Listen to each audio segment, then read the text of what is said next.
You might think World War II was all about men on the battlefield, but the truth is, something massive was happening behind the scenes. And women, they weren't just waiting at home. They were stepping into roles no one expected. From factories to front lines, from secret missions to surviving horrors, this is what they really did with women in World War II. This story isn't just about uniforms or factories. It's about women who broke rules, saved lives, and changed the world forever. It's about risk, sacrifice, and survival. Whether you're into history or just want to understand how women reshaped the world during one of the darkest times, stay with us. This will change how you see history. World War II started in 1939 and lasted until 1945. It involved countries from all over the world: Britain, the United States, Germany, the Soviet Union, Japan, China, and many others. It was a global war, and most of the men were sent to fight. This left jobs, homes, and entire industries without workers. That's when women stepped in, and what they did changed everything. 1. Women took over jobs men left behind. Before the war, women were expected to take care of the house, cook, clean, and raise kids. That was the norm. Most jobs were considered for men. But when millions of men went to fight, factories, farms, and offices couldn't just stop. They needed workers. Women filled that gap. They became factory workers, welders, engineers, and more. They worked in heavy industry, producing weapons, tanks, ships, and planes. In the United States, over 6 million women entered the workforce during the war. In Britain, women joined the Women's Land Army, working on farms to produce food. In Canada and Australia, women worked in mines and factories. This wasn't just a job, it was a mission. They knew their work was keeping the war machine running. Rosie the Riveter became a symbol of American women in the workforce. She wore a red bandana and flexed her arm with the slogan, "We can do it." But Rosie wasn't just a poster. She was real, and there were millions of her. These jobs were dirty, dangerous, and physically demanding. Women got cuts, burns, and even lost their lives in factory accidents. But they kept going, day after day, because they knew it mattered. 2. Women joined the military. Women didn't just work in factories. They joined the military too, not as frontline soldiers, but in roles that were still risky and essential. In the U.S., the Women's Army Corps, WWII, the Navy Women Waves, and Women Air Force Service Pilots, WASP, were all formed. Women became mechanics, radio operators, map readers, and translators. WASP pilots tested planes, ferried aircraft from base to base, and trained male pilots. In Britain, the Auxiliary Territorial Service, ATS, included women who operated anti-aircraft guns, fixed trucks, and decoded enemy messages. Some worked at Bletchley Park, cracking the German Enigma code. In the Soviet Union, things went further. Women were allowed to serve directly in combat. They flew fighter planes, dropped bombs, and shot rifles. This shift was huge. For the first time in history, women weren't just supporting wars. They were part of them. 3. Women in resistance movements. In countries occupied by the Nazis, many women joined underground resistance groups. These women risked their lives every day. They carried weapons and supplies, passed secret messages, hid fugitives, and sabotaged enemy operations. In France, women like Lucy Aubrac and André de Jong became resistance leaders. In Poland, women helped organize uprisings and protected Jewish children from being deported. Their courage was unmatched. They were hunted, captured, and often killed, but they refused to stop fighting.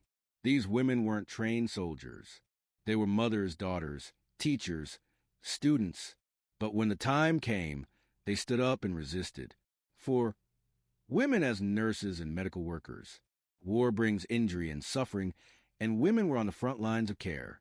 Thousands became nurses, medics, and ambulance drivers.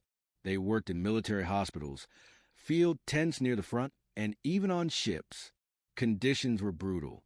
They worked with limited supplies, treated severe wounds, and stayed calm during bombings. Red Cross volunteers traveled overseas. In Britain, members of the Voluntary Aid Detachment, VAD, helped treat the wounded. In the Soviet Union, women carried wounded soldiers off the battlefield under fire. Their work was exhausting, dangerous, and emotionally heavy. They saw young men lose limbs, lives, and hope, but they stayed. They cared. They comforted. They saved. 5. Women in the Soviet Union. The Soviet Union had the highest number of women involved in direct combat. Female snipers, like Lyudmila Pavlichenko, were deadly and accurate. She had 309 confirmed kills.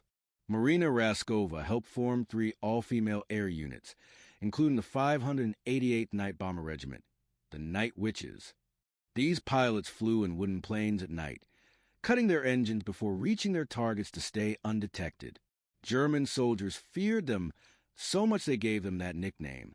Soviet women also drove tanks, operated machine guns, and fought in guerrilla units. They showed the world that women could do more than anyone imagined. 6. Women in Nazi Germany. In Nazi Germany, the government pushed women to stay home, have children, and support the Nazi ideal family. But as the war dragged on, even this changed. More women were needed in factories, as nurses, and in support roles. They joined the German Red Cross and worked in air raid shelters. Some women, however, took part in crimes. Female guards in concentration camps, like at Ravensbrück, abused prisoners. It's important to recognize both the good and the bad. Not all women were heroes. Some were part of the machinery of terror. 7. Women in Japan and Asia. In Japan, women were told to be quiet, loyal, and supportive. They worked in factories and made supplies for soldiers. They also trained as nurses and worked in civil defense. But across Asia, the darkest chapter unfolded. The Japanese military forced tens of thousands of women, from Korea, China, the Philippines, and more, into sexual slavery. These comfort women were kept in brothels and abused daily. It's a story of pain, silence, and injustice. Survivors have fought for decades to be heard, and their voices are only now getting the attention they deserve. 8. Women on the home front. While battles were fought abroad, women kept life going at home. They ran households alone. They rationed food, managed money, raised children, and took care of elderly relatives. They joined volunteer groups, gave blood, and knitted socks and scarves for soldiers. In the U.S., they planted victory gardens to grow their own vegetables and ease the pressure on the food supply. In Britain, they dug bomb shelters, endured air raids, and still made sure their families ate every night. They were the backbone of the home front, holding everything together. 9. The impact after the war. When the war ended, millions of men returned home. Governments and societies expected women to step aside. Some did. They returned to their old roles. But many refused. They had tasted freedom, earned wages, and proved themselves.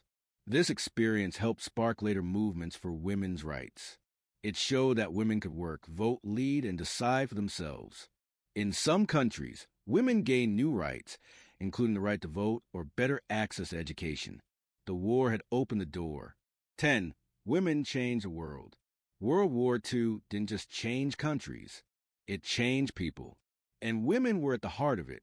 They proved they were more than just caretakers. They were builders, thinkers, fighters, and survivors. They changed minds. They broke barriers. They didn't just support the war. They helped win it. And they reshaped what was possible for the future. World War II changed the world. That much is clear. But what many people don't fully understand is how much it changed the lives of women, not just during those years, but for generations to come. When the war began, no one expected women to be at the center of it. They were supposed to stay quiet, stay home, and wait. But women didn't wait. They stepped forward, not just because they wanted to, but because the world had no choice. There were gaps in factories. There were wounded soldiers. There were secrets to be carried, messages to be cracked, and planes to be flown. And women rose to every challenge. Think about it. This was a time when women couldn't even vote in some countries. They had no political power, few job opportunities, and were expected to give up their dreams for marriage and motherhood. And yet, in the middle of one of the most brutal wars in human history, they proved just how strong, smart, and capable they were over and over again. They took up tools and built weapons of war. They ran farms and fed nations. They stood in labs and cracked enemy codes. They stitched wounds, carried stretchers, and drove through enemy fire to get soldiers to safety. They flew planes, dropped bombs, spied on enemies, and stood face to face with death, not just for their countries, but for the people they loved and the futures they believed in. And let's not forget the women who resisted, the women who joined underground movements, who carried weapons beneath their clothes, who had children, forged documents, or led others through forests and fields to safety. These weren't soldiers trained in boot camps. These were ordinary women, teachers, shopkeepers, mothers, who became heroes. There were also women who suffered in silence, the women who were taken as prisoners, who were abused, enslaved, and forgotten by history, the comfort women in Asia, the prisoners in camps, the countless civilians caught in bombings, starved, separated from their families. Their strength was in surviving something no one should have had to survive. And through it all, what did they hear when the war was over? Thank you. Now go back. Millions of women were told to return to their kitchens, to their dresses, to their silence. The factories closed their doors to them. The uniforms were taken away. The medals were quiet. The headlines turned back to men. But the women hadn't forgotten what they had done. More importantly, they hadn't forgotten what they were capable of. And that changed everything. After the war, a fire had been lit. Women had work jobs. They'd earned their own money. They'd proven they could lead, fix, fly, and fight. And once you know your worth, you don't forget it. So, little by little, they pushed for more.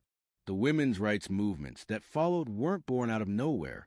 They were born from this, from the grit and the power and the frustration of millions of women who had held the world together and then been told to disappear.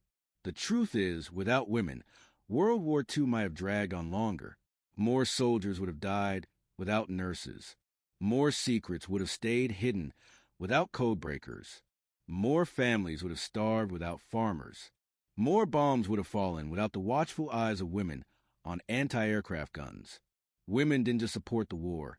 They were part of the reason it ended the way it did. History has often forgotten them. In school books, in museums, in war movies, their stories are quiet, tucked into side notes, rarely celebrated the way they should be. But they are there, and they matter, because this isn't just about war. This is about what happens when people are underestimated. It's about what happens when society tells you you're not strong enough, smart enough, brave enough, and you prove them wrong. This is about the women who held rifles in frozen fields, the women who welded steel in burning hot factories, the women who whispered codes under candlelight, the women who taught their children math while bombs fell outside. This is about every woman who said, I can do more, and then did exactly that. So the next time someone talks about World War II and only mentions the generals, the tanks, the battles, remember the other half of the story. Remember the young girl in London who joined the fire service and ran into burning buildings during the Blitz. Remember the Navajo women who worked as code talkers and helped save Allied lives. Remember the African American women who worked double shifts in U.S. factories, fighting both fascism and racism at the same time. Remember the Soviet women who fought alongside men in freezing trenches and came home with medals no one talked about. Remember the Japanese American women who were placed in internment camps by their own country, but still found ways to serve.